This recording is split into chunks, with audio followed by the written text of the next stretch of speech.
تو اس بات پر ہیرا مسکرائی اور بولی ہاں تو اچھا ہے، ویسا نہیں جیسا میں سمجھتی تھی۔ تو اس کی بہن نے کہا اس کا مطلب تم اسے پسند کرتی ہو؟ تو اس بات پہ ہیرا اور زیادہ مسکرائی اور بولی ہاں ابھی تو پسند کرنے لگی ہوں، اور زیادہ پسند آیا تو اس کے بارے میں سوچا جا سکتا ہے۔ اس بات پر اس کی بہن نے کہکا لگایا اور بولی ایک بار انکار کیا ہے، اب کبھی نہیں مانیں گی پھپھو۔ تو ہیرا جھٹ سے بولی حمزہ مجھے پسند کرتا ہے، تبھی تو آیا تھا رشتہ لے کر، جب میں ہاں کروں گی تو حمزہ تو شاید خوشی سے پاگل ہو جائے اور خود کو خوش قسمت سمجھنے لگے کہ ہیرا نے ہاں کر دی۔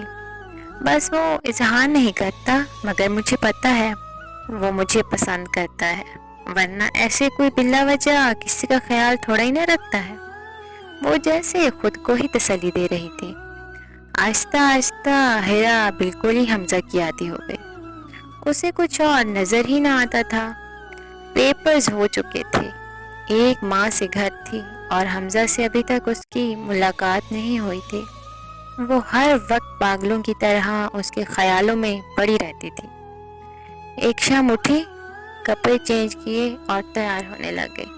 اس کی بہن نے حیرانی سے اسے دیکھا اور کہا خیریت تو ہے، بیٹھے بیٹھے تیار ہونے کا خیال کہاں سے آیا؟ پہلے تو ہر وقت منہ بنائے گھومتی رہتی تھی اور آج بڑی خوش لگ رہی ہو۔ تو ہیرا نے کہا اگر محبت سچی ہے تو میرا دل کہہ رہا ہے ابھی حمزہ آئے گا، اور 15 منٹ بعد وہ آ گیا۔ ہیرا کو اپنی محبت پر یقین ہو گیا۔ وہ ان دونوں بہنوں کو انوائٹ کرنے آیا تھا۔ اس نے بتایا کہ ایک ہفتے بعد وہ چلا جائے گا، اس لیے فرینڈز کے لیے پارٹی رکھی ہے اور ہیرا لوگوں کو بھی دعوت دینے آیا ہوں۔ ہیرا مایوس ہوئی اس کے جانے کی خبر سن کر، مگر اس نے سوچا کیا پتا حمزہ نے پارٹی میرے لیے رکھی ہو، سب دوستوں کے سامنے محبت کا اظہار کرے گا، پھر نکاح کر کے ساتھ لے جائے گا۔ وہ دل ہی دل میں سوچنے لگی اور خوش ہونے لگی۔ اگلی شام وہ خوب تیار ہوئی، وہ بہت خوش تھی۔ جب پارٹی پہ پہنچی تو حمزہ نے اس کا ویلکم بہت اچھے سے کیا۔ حمزہ کی اور بھی بہت ساری دوستیں آئی تھیں۔ جب وہ ساری حمزہ کو گلے لگا کر مل رہی تھی تو ہانیہ کو بہت غصہ آیا، اس سے دیکھا نہ گیا تو وہ وہاں سے چلی آئی اور ایک کونے میں جا کے کھڑی ہو گئی۔ تھوڑی دیر بعد حمزہ اسے ڈھونڈتا ہوا اس کے پاس آیا اور کہا کہاں چلی گئی تھی؟ میں کب سے تمہیں ڈھونڈ رہا تھا۔ تو ہیرا نے غصے میں کہا کہ مجھ سے دیکھا نہیں جاتا کہ کوئی تمہیں ہاتھ لگا، میں تمہیں بہت پسند کرتی ہوں، اس لیے تو میں تمہیں کسی اور کے ساتھ دیکھ نہیں سکتی۔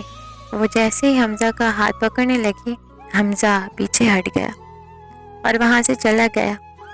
اگلے دن پتہ چلا کہ حمزہ ایمرجنسی میں چلا گیا ہے۔ ہیرا کو جیسے صدمہ لگا کہ وہ ایسے کیسے اسے یوں چھوڑ کر جا سکتا ہے، مگر وہ جا چکا تھا۔ ہیرا نے اسے بہت کالز کی، SMS کیے، مگر وہ کوئی جواب نہیں دیتا تھا۔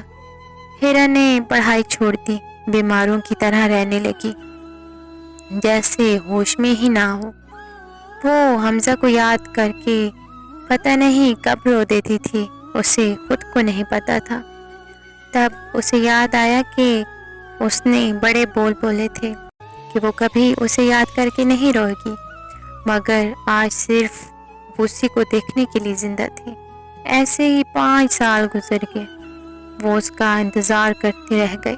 آخر کار 5 سال بعد اس کے کانوں پہ خوشی کی خبر پڑی۔ ہیرا کی بہن خوشی سے اسے بتا رہی تھی کہ حمزہ نے تمہارے لیے رشتہ بھیجا ہے۔ ہیرا خوشی سے جھولنے لگی، دیوانوں کی طرح گھومتی کودتی اچھلتی چلی گئی، مگر ہیرا نے ایک شرط رکھی تھی، نکاح کال پہ ہوگا، کیونکہ حمزہ نے ابھی صرف رشتہ بھیجا تھا، وہ خود 1 ماہ بعد آنے کا کہہ رہا تھا۔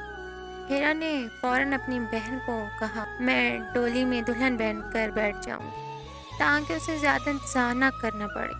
جیسے ہی وہ آئے گا فوراً اس کے ساتھ چلی جاؤں گی۔ وہ مجھے ڈولی میں بیٹھا دیکھ کر خوش تو ہوگا نا؟ اس نے یہ سوال اپنی بہن سے زیادہ خود سے کیا تھا۔ اس طرح ان دونوں کا نکاح کال پر ہو گیا۔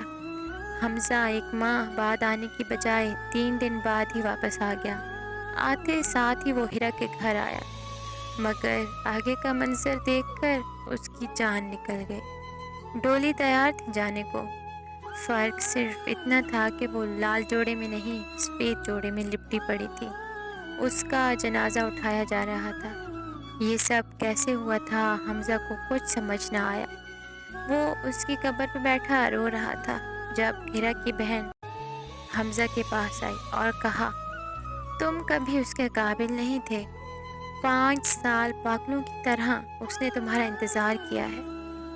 مر تو اس وقت گئی تھی وہ جب تم اسے یوں چھوڑ کر گئے تھے۔ آج تو بس اسے ہم نے دفن کیا ہے۔ صرف اور صرف تمہاری وجہ سے وہ اس حال میں پہنچی۔ اور پھر اس نے حمزہ کو ایک خط دیا جو ہیرا نے اس کے لیے چھوڑا تھا۔ اس خط میں لکھا تھا کہ آج میں بہت خوش ہوں کہ آپ نے میرے لیے رشتہ بھیجا ہے۔ میری شاید ایک ہی آس جس کے لیے میں آج تک زندہ ہوں، آج وہ آس بھی پوری ہو گئی۔ میں آپ کی ہونا چاہتی تھی، مگر آپ نے تو مجھے سزا ہی سنا دی، ایک ایسی سزا جو مجھے ہر لمحہ مارتی گئی۔ آپ کو اندازہ بھی نہیں کہ میں کتنی تکلیف میں رہی ہوں۔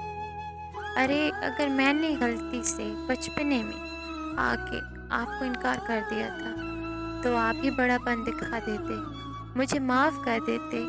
میں نے تو دل سے چاہا تھا آپ کو، مگر آپ نے تو مجھے موقع ہی نہیں دیا، بس چھوڑ کر چلے گئے۔ آپ میرے قابل ہی نہیں، اسی لیے آج میں آپ کو چھوڑ کر جا رہی ہوں۔ اللہ حافظ۔ خط پڑھنے کے بعد وہ چیخ چیخ کر رونے لگا اور چلاتے ہوئے کہا، تم نے مجھے انکار کیا تھا، میں نے اتنے ارمانوں سے رشتہ بھیجا تھا، مگر تم نے قبول نہ کیا، اور جب تم میرے پاس لوٹی تو میں نے تمہیں سزا دینے کے لیے تمہیں وہی تکلیف دینے کا سوچا جو تم نے مجھے دی تھی، تمہیں ٹھکرا دیا۔ مگر میں تم سے بہت محبت کرتا ہوں۔ میں خود غرض ہو گیا تھا، مگر اب سب بیکار تھا، وہ اسے چھوڑ کر جا چکی تھی۔